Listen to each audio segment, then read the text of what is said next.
Anda akan mendengarkan Komunitas Bicara. Dari komunitas, oleh komunitas, untuk daerah yang lebih berdaya dan berbudaya. Pro 1 RRI ND, kanal informasi dan inspirasi. Komunitas Bicara.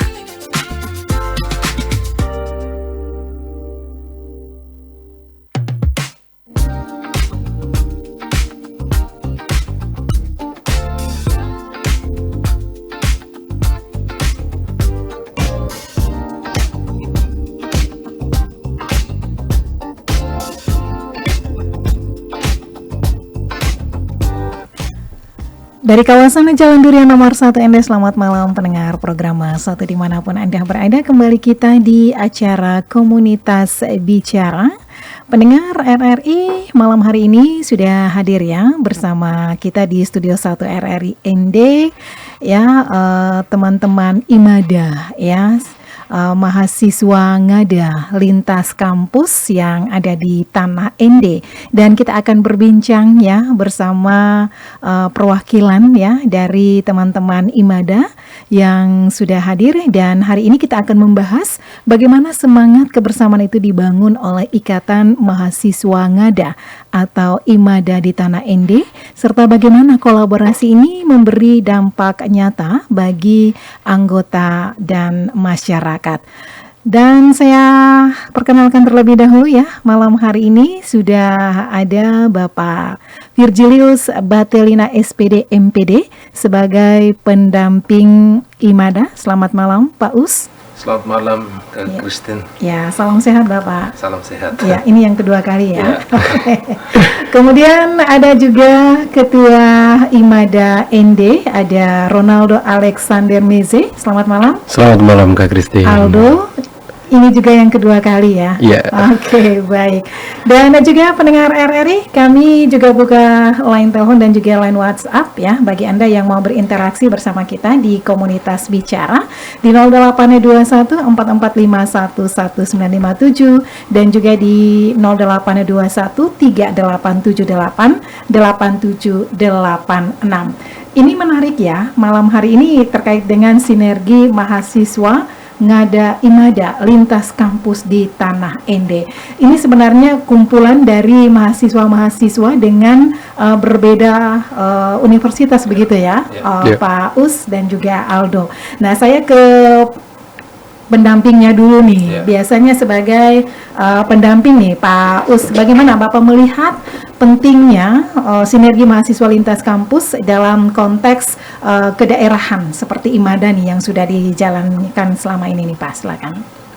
Baik Kak Christine dan pendengar setia RRI ND, terkait dengan sinergi mahasiswa lintas kampus yang di ND ini dengan kita kenal dengan IMADA atau Ikatan Mahasiswa Ngada, itu sebenarnya sengaja dibuat untuk tetap menjaga keakraban, karena secara otomatis ada mahasiswa yang dari Ngada itu tidak saling mengenal, karena ketika mereka berada di ND ini mereka datang itu dari daerah masing-masing. Kenapa kita buat wadah atau Ikatan Mahasiswa Ngada ini, supaya keakraban mereka itu terjalin bila perlu atau mungkin akan terjadi di ND. Setelah itu, setelah akrab di ND, akan membuat suatu kegiatan-kegiatan dasarnya dari keakraban dulu, sehingga sinergi yang dimaksudkan sini adalah kita mau menyatukan mahasiswa-mahasiswi yang dari universitas atau perguruan tinggi ataupun akademi yang ada di ND, supaya mereka itu dijadikan dalam satu, sehingga pas ada kegiatan baik itu rohani atau kegiatan sosial, mereka itu tergabung dalam Ikatan Mahasiswa Ngada, seperti itu. Oke, untuk mengakomodir mereka ini seperti apa nih awalnya? Awalnya itu kita membentuk dulu, badan pengurusan, sehingga dari badan kepengurusan itu, setelah itu mereka memilih koordinator dari setiap wilayah.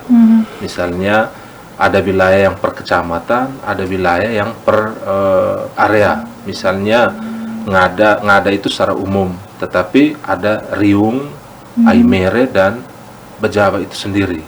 Ada tiga kelompok kategori ini, sehingga nanti setelah itu supaya biar koordinasinya lebih bagus, maka diaturlah per kecamatan.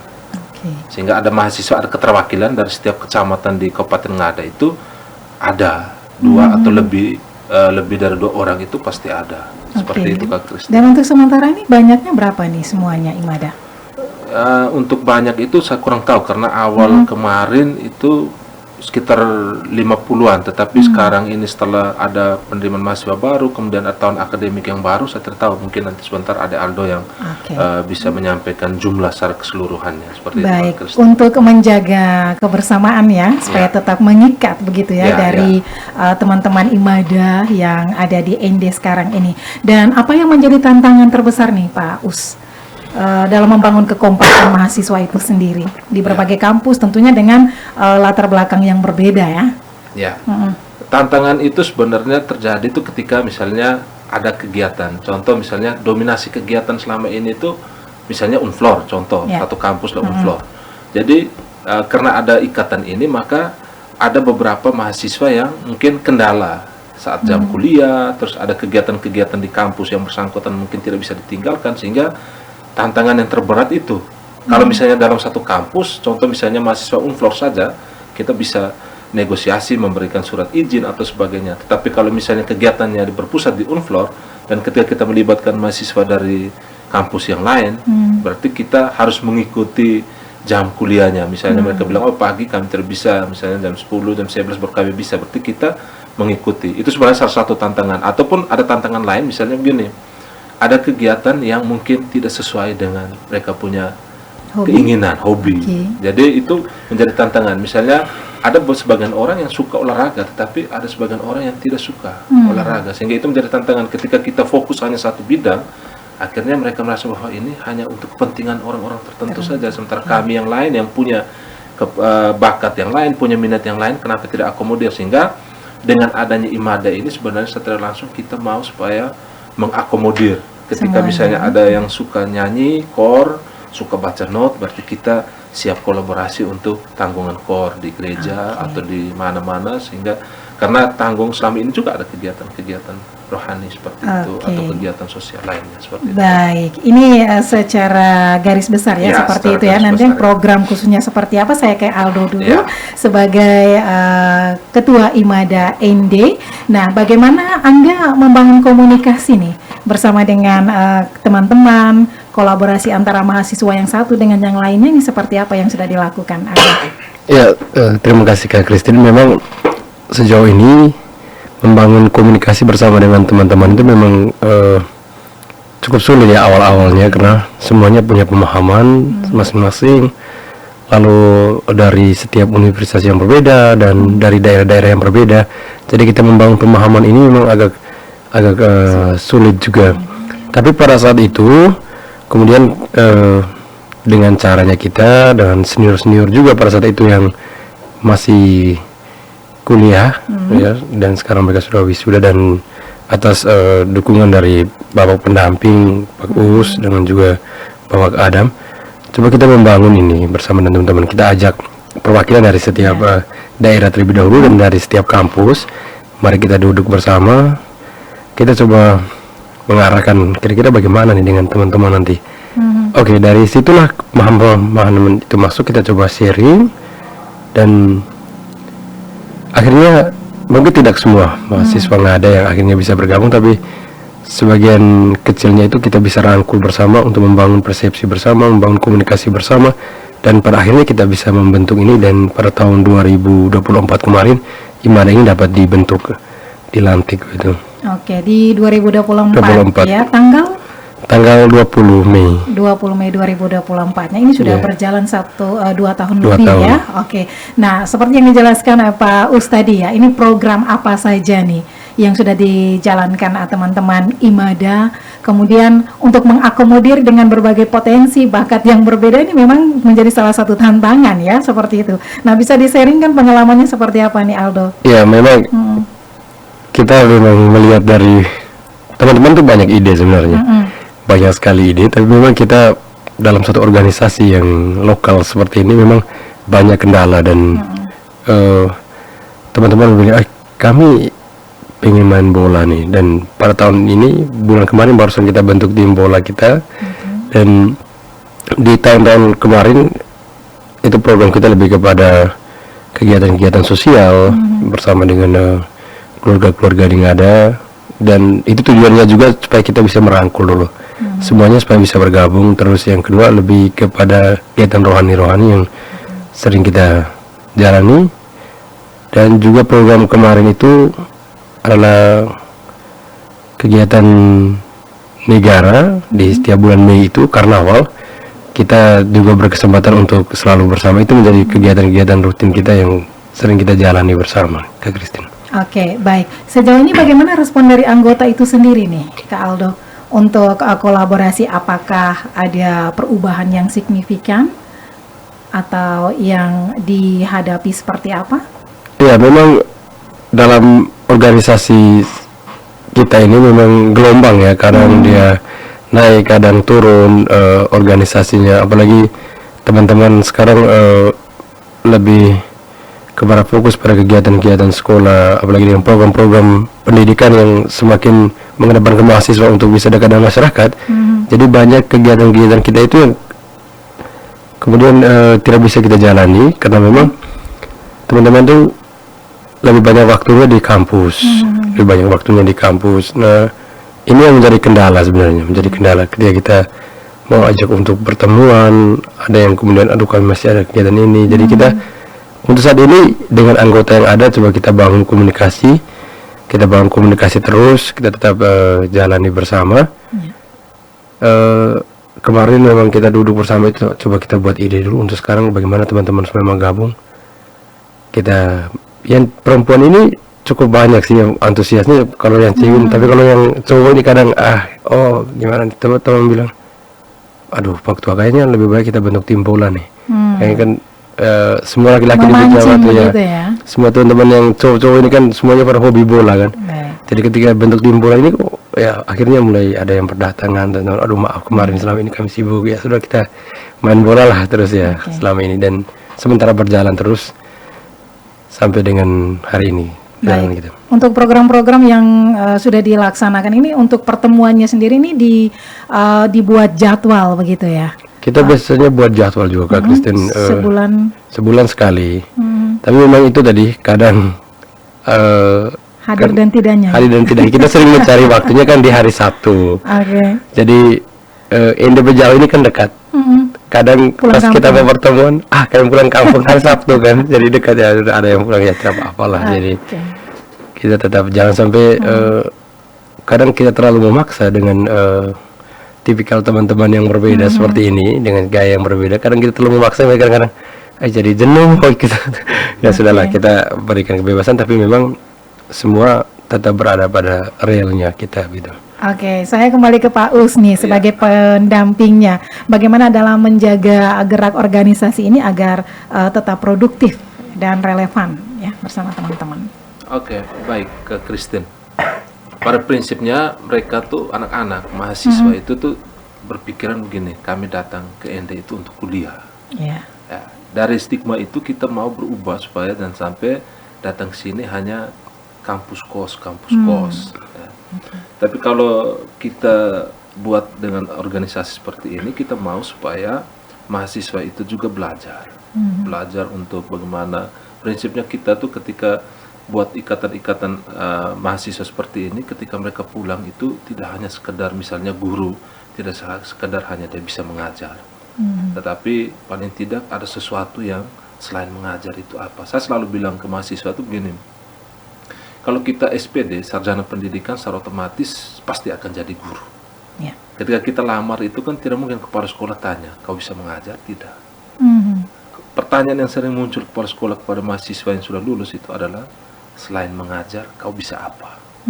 Kalimat ini yang sering dilontarkan oleh kepala sekolah, dia membutuhkan orang itu yang punya keterampilan lain, selain dia bisa mengajar. Sehingga keterampilan-keterampilan lain itu yang perlu dibuat di ikatan mahasiswa ini. Memang ada beberapa kegiatan yang sudah dijalankan, seperti tadi ada Ador sampaikan bahwa memang mahasiswa itu tuh kesannya mereka itu harus ada acara atau kegiatan yang sifatnya lebih ke tanda kutip hura-hura. Ketika ada acara-acara atau ada kegiatan-kegiatan yang mengumpulkan banyak orang, kemudian di situ ada yang Hawa dan ada yang Adam, berarti lebih suka ke situ. Sehingga awal kemarin ketika kita bentuk 2024 itu sesudah pelantikan sebelum ya kita buat kegiatan LKMM itu pesertanya itu banyak yang ikut, dan waktu itu tuh yang menarik itu adalah semua peserta itu mengenakan pakaian semi adat. Perempuan laki-laki itu baju putih, kemudian laki-lakinya pakai luka, perempuannya pakai lavo. Jadi kita betul-betul untuk kegiatan LKMM itu tetap budayanya tetap kita jalankan, sehingga semua mahasiswa dari kampus-kampus yang ada di Ende ini semua terlibat. Kemudian seperti tadi ada Aldo katakan bahwa sekarang lebih giatnya di kegiatan olahraga. Memang salah satu kegiatan untuk membuat mereka untuk tidak membuat hal-hal yang tidak diinginkan, yaitu olahraga itu. Tapi memang selama IMADA ini hadir dari 2024 itu sudah banyak sekali kontribusi yang secara tidak langsung mengatakan bahwa mahasiswa Ngada itu ada di Ende dengan berbagai macam kegiatan. Yang sering kemarin kalau di Ende sini tanggungan kor di Purere kalau tidak salah, Purere. Kemudian ada kegiatan-kegiatan yang diikuti oleh mahasiswa itu saat mereka libur panjang, misalnya saat Natal atau Tahun Baru itu karena liburan panjang, kemudian dikemas kegiatannya seperti Abdi Mas. Kegiatan Abdi Masyarakat di lokasi atau di tempat atau di kecamatan yang sudah disepakati oleh Aldo dan teman-teman. Di sana itu ada kegiatan pengabdian, bakti sosial di masyarakat, kegiatan olahraga, juga tanggungan kor dan segala macam, sehingga mereka pulang libur itu tetap kegiatan-kegiatan yang menjadi program kerja dari IMADA itu tetap mereka jalankan di sana, seperti itu. Baik, itu menjadi kontribusi ya yang sudah dilaksanakan selama ini. Nah, untuk Kak Aldo, untuk kedepannya ini ada perencana apa lagi nih yang mau dilaksanakan oleh teman-teman IMADA? Ya, untuk ke depan ini mungkin perencanaan kita pengen bahwa teman-teman ini kita pengen merangkul semua. Jadi di awal itu Kak Christine, untuk mahasiswa Ngada yang ada di Ende ini, kita waktu di tahun 2004 tuh ada sekitar 1.200-an lebih. Oke, banyak sekali. Jadi kita data per kecamatan itu dari setiap kampus yang ada. Semakin kesini semakin bertambah nih. Jadi anggotanya saya pikir semakin berkurang. Semakin bertambah nih. Jadi anggotanya sekarang sudah sampai di 2.500. 2.500 dari setiap kampus yang ada di Ende ini. Namun tidak mungkin kita bisa menjangkau semua ini. Jadi tujuan ke depan ini kita coba membentuk suatu kegiatan-kegiatan ekstra. Kegiatan ekstra seperti tadi yang bola kaki coba kita bentuk dulu. Habis itu perempuan kira-kira mau bola voli coba kita bentuk untuk mengikat nih. Terus di dalamnya kita buat dengan kegiatan-kegiatan rohani. Agar tujuannya apa, saya ingin bahwa kita ini berjalan bersama nih, sehingga di gereja, di lingkungan gereja itu orang bisa kenal kita, orang lebih kenal kita lagi. Terus di dunia-dunia ekstra ini, kegiatan-kegiatan ekstra ini orang bisa lebih kenal kita. Dengan yang kedua bahwa pastinya bahwa kegiatan ke depan harus sinkron dan sinergis dengan keluarga besar IKADA gitu. Sehingga jangan sampai bahwa kita berjalan sendiri dan orang tua jalan sendiri. Dan memang banyak kontribusi dari orang tua. Ketika teman-teman sakit, orang tua akan tanya, oh ini kenapa nih? Jadi saya tuh kadang rasa kayak bagaimana kalau seandainya ada teman dari IMADA dulu sakit, pernah 3 orang sekali masuk di rumah sakit Ende. Jadi di situ para security-nya jadi takut karena anak pejabat tuh banyak sekali di dalam. Jadi itulah yang kemudian dan nilai-nilai itulah. Jadi teman-teman kita bisa ke depan ini mungkin dengan gaya seperti itu dulu. Kita melihat potensi teman-teman, keinginan teman-teman itu apa. Mari kita buat sesuai dulu dengan kita ikuti jalan mereka, tapi keluarnya lewat jalan kita gitu. Oke, kemarin juga sempat ikut bergabung dengan IKADA begitu ya, kegiatan CAI di Reba ya. Reba di Suradikara ya. Ini diterlibat juga. kegiatannya. Kegiatannya. Oke, baik.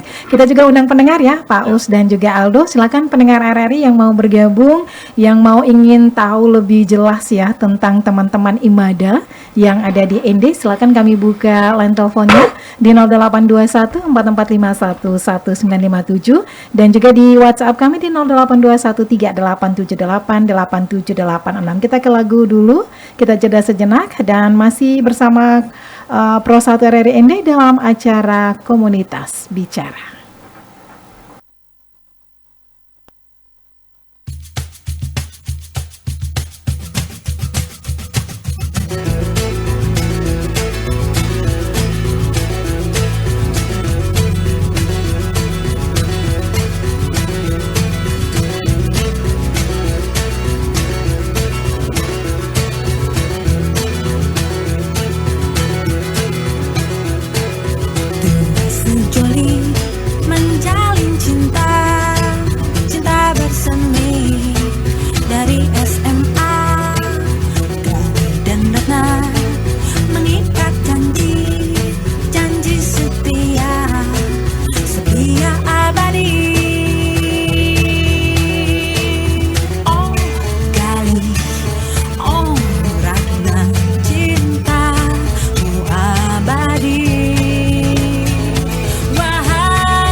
Buang di mana plastik ini? Buang di sini saja. Cuma satu sampah juga. Pasti tidak bikin mati ikan-ikan di laut ini juga. Sahabat, tahukah kamu bahwa Indonesia berada di urutan kedua sebagai penyumbang sampah plastik terbanyak di lautan? Semakin banyak sampah plastik di lautan, maka semakin besar ancaman bagi kelestarian ekosistem laut. Kamu nggak mau kan berenang bersama sampah di lautan? Jangan buang di sini. Kalau semua orang bilang cuma satu sampah juga tidak bikin kotor, bisa-bisa ini laut sudah jadi lautan sampah. Mantanku saja saya buang pada tempatnya. Jadilah agen perubahan untuk biasakan membuang sampah pada tempatnya. Kalau bukan kita, siapa lagi? Komunitas Bicara. Saat ini Anda sedang mendengarkan Komunitas Bicara Pro 1 RRI ND, kanal informasi dan inspirasi. Komunitas Bicara.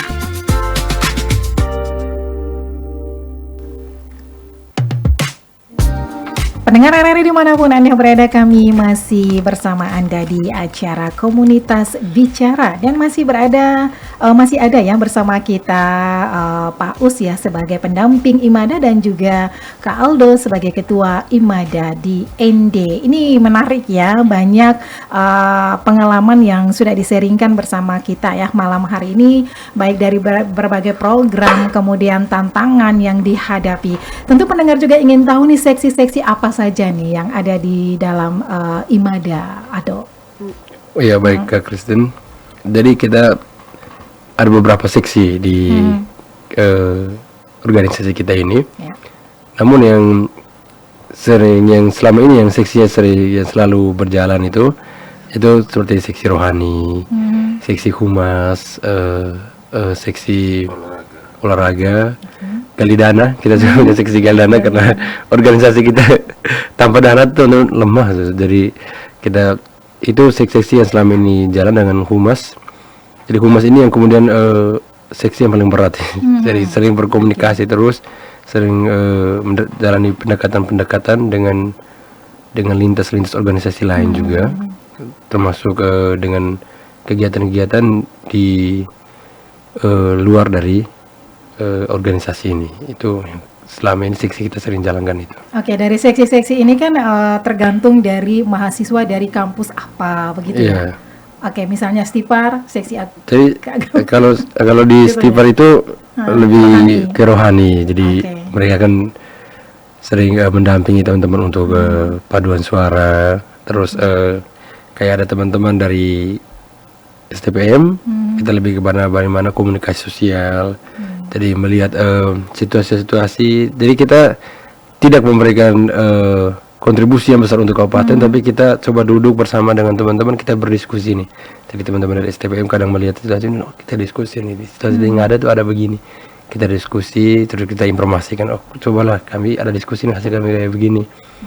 Terus ada seksi gali dana. Itu biasanya teman-teman dari Unfor juga dari jurusan ekonomi, kadang mereka juga bantu kita untuk bagaimana cara gali dana yang baik untuk itu. Jadi kita belajarnya tidak harus formal gitu. Jadi dari kegiatan itulah yang kemudian teman-teman saling berbagi ilmu, saling berbagi apa yang mereka dapatkan di kampus lewat kegiatan-kegiatan itu. Oke, menarik ya. Ini luar biasa sekali ya dengan berbagai perbedaannya dari kampus, bagaimana menyatukan dengan disiplin ilmu yang berbeda juga ya.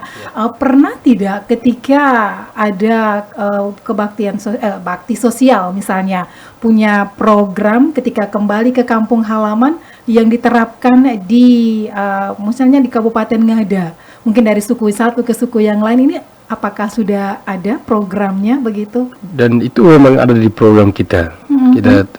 Program kita bagaimana kita tidak hanya mengenalkan Imada itu ada di sini. Kita harus kenalkan Imada kita ini di kabupaten kita juga dengan tujuan bagaimana supaya orang tua itu tahu bahwa ketika anak kami ke ND itu punya wadahnya ini nih. Punya wadahnya ini. Inilah yang kita terapkan, dan saya juga sebagai ketua juga mengharapkan bahwa kegiatan seperti ini tetaplah berjalan nanti, sehingga ke depan saya pikir bahwa Imada ini menjadi rumahnya semua mahasiswa Ngada yang ada di ND ini. Oke, secara tidak langsung ini sosialisasi ya kepada generasi-generasi berikutnya begitu ya. Oke, baik. Nah, pesan apa nih yang mau disampaikan Pak Us ya terhadap keberlanjutan Imada ke depan, terutama dalam memperkuat jejaring lintas kampus nih Pak? Oke, baik Kak Christine. Terkait dengan pesan untuk adik-adik mahasiswa-mahasiswi, sebenarnya lebih ke arah untuk tetap ingat pesan orang tua sebenarnya. Wadah itu kita buat itu bukan untuk meninggalkan tugas pokok mereka sebagai mahasiswa, tetapi seperti tadi saya sampaikan, wadah ini dibuat untuk mengembangkan keterampilan mereka. Dan secara khusus saya juga sampaikan kepada Kak Adam yang memang waktunya lebih banyak dengan mahasiswa-mahasiswi yang terbentuk dalam IMADA, karena di rumahnya Kak Adam ini dijadikan sebagai tempat sekretariat IMADA, sehingga merancang kegiatan apa saja atau ada hal-hal yang mau dibicarakan itu, Aldo dan teman-teman itu selalu menjadikan rumah Kak Adam itu sebagai tempat untuk menyampaikan atau menyiapkan segala sesuatu yang berkaitan dengan ide-ide atau kesepakatan mereka yang akan mereka buat itu dengan Kak Adam, sepenuhnya dengan Kak Adam. Saya itu sebenarnya hanya untuk lebih ke akademik, ya, sehingga kita membagi tugas kenapa 2 orang, sehingga Kak Adam itu dia lebih fokus untuk mengurus kegiatan-kegiatan yang sifatnya pengabdian masyarakat di luar dari kampus. Sementara kalau misalnya sudah berurusan dengan LKTD atau LKMM itu sudah berkoordinasi dengan kami di kampus, yang dimana saya sebagai pembina yang mengurus itu, sehingga Kak Adam juga mengurus tentang, menurut saya sih lebih banyak sih Kak Adam sih selama ini untuk mengakomodir semua kegiatan-kegiatan dan bahkan merancang kegiatan itu tuh Kak Adam Rea ini yang dengan mereka. Sehingga pesan saya jangan sampai kita pergi sama dengan pulang. Untuk mahasiswa itu jangan sampai kita pergi sama dengan pulang. Itu artinya segala sesuatu yang kita dapat di kampus belum tentu di luar kampus kita dapat. Tapi ketika kita bergabung dengan wadah IMADA seperti ini, maka secara otomatis kita belajar, orang bilang belajar tutur sebaya itu lebih cepat. Karena misalnya menjadi ketua IMADA itu tidak semua, Kak Christine. Karena kemarin ada banyak yang mau jadi ketua, tetapi ketika dipilih untuk mau jadi ketua yang sebenarnya itu mundur. Karena merasa bahwa saya belum mampu. Saya untuk diri sendiri saja saya tidak mampu, apalagi saya harus mengurus orang lain. Makanya ada Aldo ini yang menjadi pertama untuk menjadi ketua IMADA yang dikukuhkan. Karena sebelum-sebelumnya itu ada ikatan mahasiswa tapi tidak sampai pada batas pengukuhan atau pelantikan dan sebagainya, itu tidak pernah. Kemarin itu ada misa, kemudian ada hal-hal lain yang mengikuti kegiatan itu, sehingga IMADA ini sebenarnya sudah legal. Sehingga kegiatan-kegiatan seperti tadi ada Aldo omong, kegiatan bukan hanya di ND saja, itu sebenarnya juga bentuk promosi. Promosi yang dibuat oleh Kak Adam itu dia tidak hanya fokus ke satu kampus, karena kita bergabung dari berbagai macam kampus, maka mereka itu pergi sosialisasi di masyarakat di Kabupaten Ngada itu omong tentang kampusnya itu sendiri. Jadi tidak perwakilan gitu jadi ya. misalnya ada yang dari STPM, mereka akan omong tentang STPM, ada yang dari Unflor omong tentang Unflor, dari Stipa, dari Akper. Jadi kita tidak hanya fokus pada satu perguruan tinggi, tetapi kita kembali ke mahasiswa, karena kita tahu bahwa pilihan itu ada di masyarakat. Orang tua ketika melihat, oh anak saya ini ternyata setelah ikut IMADA nih sudah bagus nih, ternyata dia sudah bisa tampil, sudah sekedar membaca bacaan di gereja saja itu sudah sesuatu yang luar biasa. Atau misalnya dia ikut KOR saja, sesuatu yang luar biasa sekali untuk orang tua. Jadi dengan wadah ini pesan saya seperti itu, jangan sampai berpikir bahwa wadah ini hanya duduk nongkrong, Corolla, kopi rokok lancar, tapi paling tidak ada sesuatu lah yang ada bisa merubah, ada ya. kontribusi merubah perilaku, tingkah laku mereka, sehingga tidak hanya sekedar ijazah saja, tapi ada hal-hal lain yang diikutinya seperti itu. Oke, baik, luar biasa. Ini yang menjadi ketua IMADA yang dikukuhkan, berat ya? Iya. Untuk mengakomodir 2000-an teman-teman ya yang tergabung dalam IMADA. Apa yang menjadi pesan Anda ya kepada mahasiswa Ngada lainnya agar mau terlibat aktif dalam organisasi dan juga membangun kebersamaan ini, Aldo? Ya, pesan saya buat teman-teman ya. Sekarang mungkin nonton yang masih di kos, lagi dengar, ya? yang lagi dengar. Kita bukan organisasi yang besar. Kita bukan organisasi yang memiliki finansial yang besar, tapi ini dari awal kita sering sampaikan bahwa kita membangun kekeluargaan di sini. Kita sudah melihat berbagai banyak hal yang pernah kita buat bersama kemarin, di mana teman-teman ada yang sakit, kita hadir di situ untuk membantu. ya, dengan istilah kami orang Bajawa bilang seluruh zua dabramu, kita sudah lakukan itu kemarin, kita gotong royong, kebersamaan itu yang kita buat.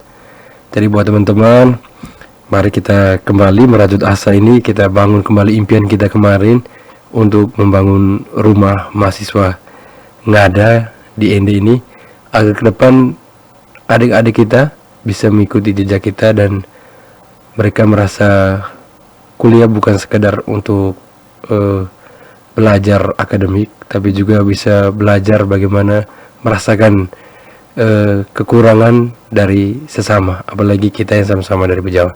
Mungkin itu saja pesan saya. Mari kita kembali untuk bergandeng tangan untuk menjadikan ikatan mahasiswa Ngada ini yang besar gitu. Oke, baik, luar biasa. Terima kasih untuk waktunya Baik, malam hari ini, selamat Pak malam. Ulus dan Terima juga kasih Kak banyak. Aldo. Baik, saudara pendengar, dari perbincangan kita malam hari ini, kita belajar bahwa sinergi bukan hanya tentang kebersamaan, tetapi juga tentang komitmen untuk tumbuh dan memberi dampak. IMADA menjadi salah satu contoh bahwa mahasiswa lintas kampus dapat bersatu, saling mendukung dan bergerak bersama demi tujuan yang lebih besar. Semoga semangat ini terus terjaga dan menjadi inspirasi bagi generasi muda lainnya ya. Dan kami akhiri kebersamaan kita dalam program acara Komunitas Bicara untuk edisi malam hari ini. Terima kasih atas perhatian dan juga kebersamaan Anda. Saya Christine Senda undur diri dalam acara Komunitas Bicara. Kita akan jumpa lagi di episode berikutnya. Selamat malam dan sampai jumpa.